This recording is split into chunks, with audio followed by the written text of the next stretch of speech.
What's up geeks, and welcome to the channel.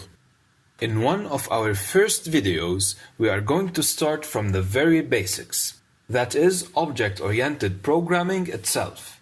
And as its name implies, it's a way of programming oriented towards using objects. So, in order to understand what object-oriented programming is, let's first take a look and try to understand what an object is. In the software industry or any other industry, humans learn by observing the nature around them and try to make its thinking closer to the real world. So let's think about a real-life object, like an apple for example. Is an apple an object? Of course it is. What about a laptop or a car? Sure. Now what if I have another apple? Same color, brought from the same country, same town, but still we know that this apple is different than the first one, because each apple has its own identity. The same applies for the objects in a computer program. Each object has its own identity. Even if you have multiple instances of this object, it doesn't mean that all of them refer to the same object. Laptops can have multiple brands, come in multiple colors. These are attributes that relate to this specific laptop. Another laptop can have another brand or the same brand, but still it is a different laptop. A laptop can be on or off, can open a program or close it. These are behaviors specific to a laptop. An Apple cannot behave as such, but all laptops can. Now, while in the real world we tend to use only concrete things to be referred to as objects, in object-oriented programming or OOP, this can go way further and include abstractions or ideas such as bank accounts, dates, or events. All of these are well-defined ideas having their own identities, separate from each other, their own attributes, information that describe their current state, and their own behaviors, things they can do. But how are these objects created in OOP? To answer this question, we will need to explore a new keyword at the base of all coding in object-oriented programming, and it's class. We use classes to create objects. So a class describes what the object will be, but it is neither the object itself nor a collection of objects. A class is a blueprint for an object, a definition. If we want to build a car, before assembling the parts, we draw a schema, a blueprint first. It describes everything about how that car will be built, but it isn't the car itself. We then use that blueprint to build a car or 1,000 cars. We can define the class once and then instantiate 1,000 objects based on that class. But we must write the blueprint or the class in the first place. Let's say your application deals with books. You will create a book class with a title attribute. The class does not say what the title of the book is, it just says that the book created using this class will have a title. It is just providing the definition. Then, using this class, you can go ahead and create book objects and give them the titles you want. Each one will have its own identity and a title independent from the other one. So for example, your first book will have as a title A Song of Ice and Fire, the second one Harry Potter, etc. When we create a class, we ignore the irrelevant, the unimportant, and focus on the essential qualities of something rather than sticking to one specific example that illustrates our idea or piece of information. And that, in OOP, is what we refer to as abstraction. Abstraction is hiding the details, and later on, after defining the abstraction or the definition, concreteness will be built on top of it. The result of the abstraction is a blueprint, or a class, to follow while creating an object. In other words, we can say that an object is abstracted into a class. And what I meant by details are the attributes and behaviors of our objects, which are defined in our class.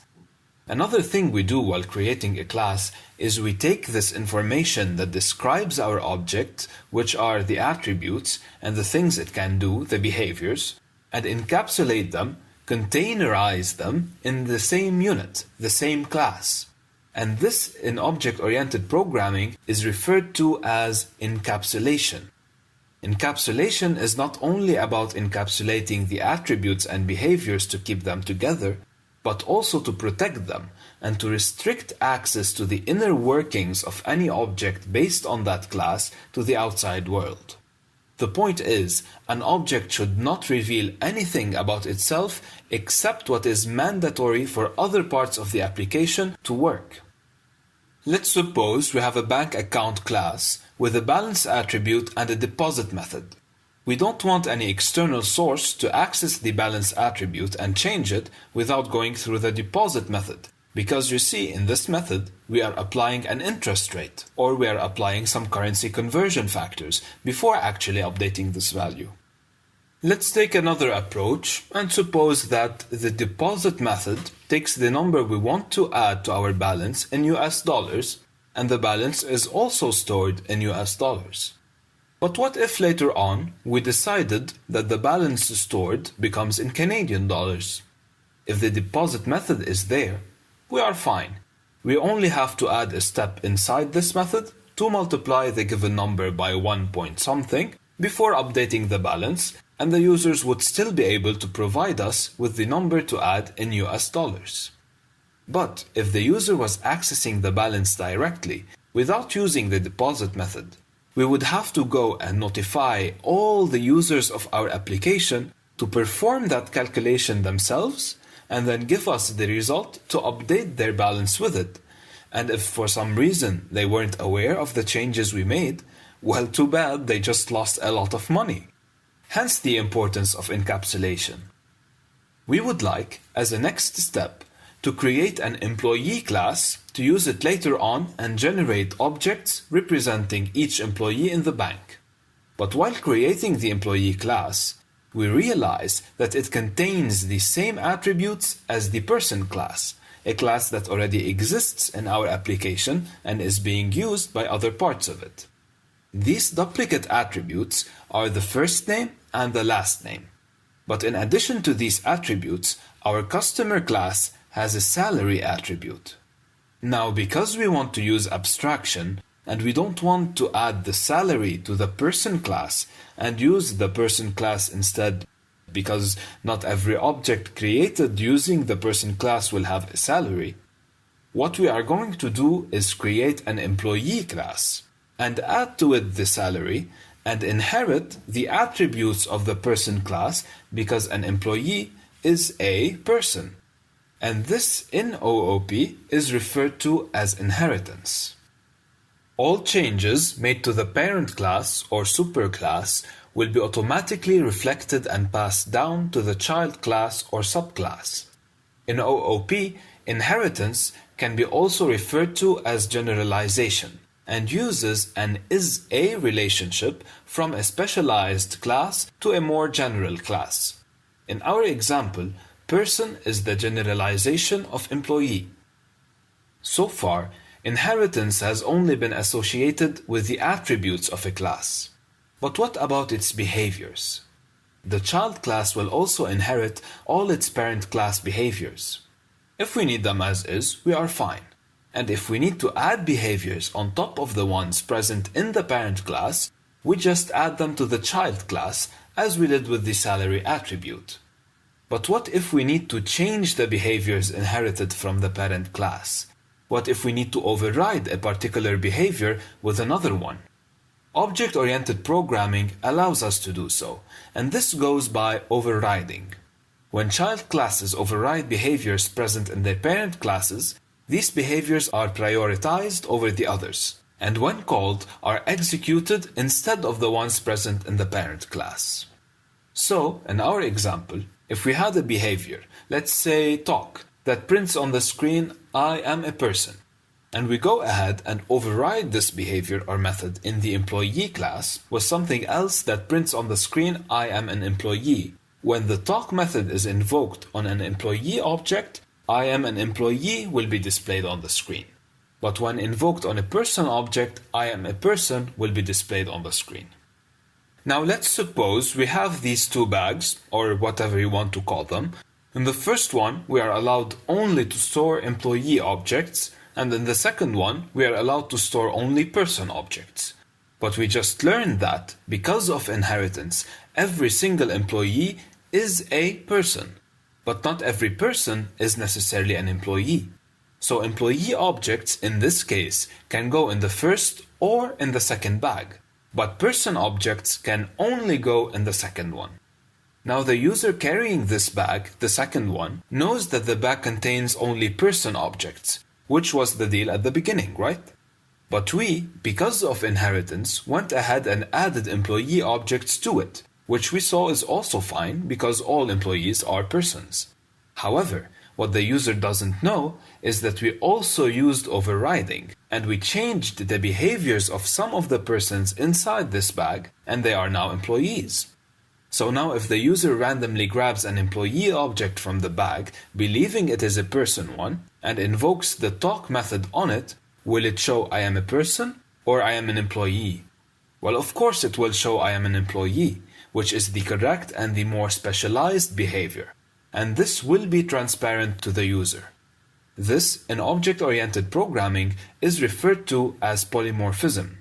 As its name suggests, it can be translated to many forms.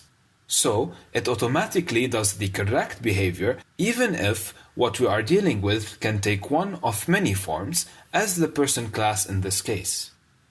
Another example we use every day is the plus sign. What does it do? Well, it depends. In many programming languages, if we are dealing with numbers, the plus sign will add them and give you the sum result. But if you are dealing with letters or strings, it will concatenate them. And this can apply to our own custom classes and objects.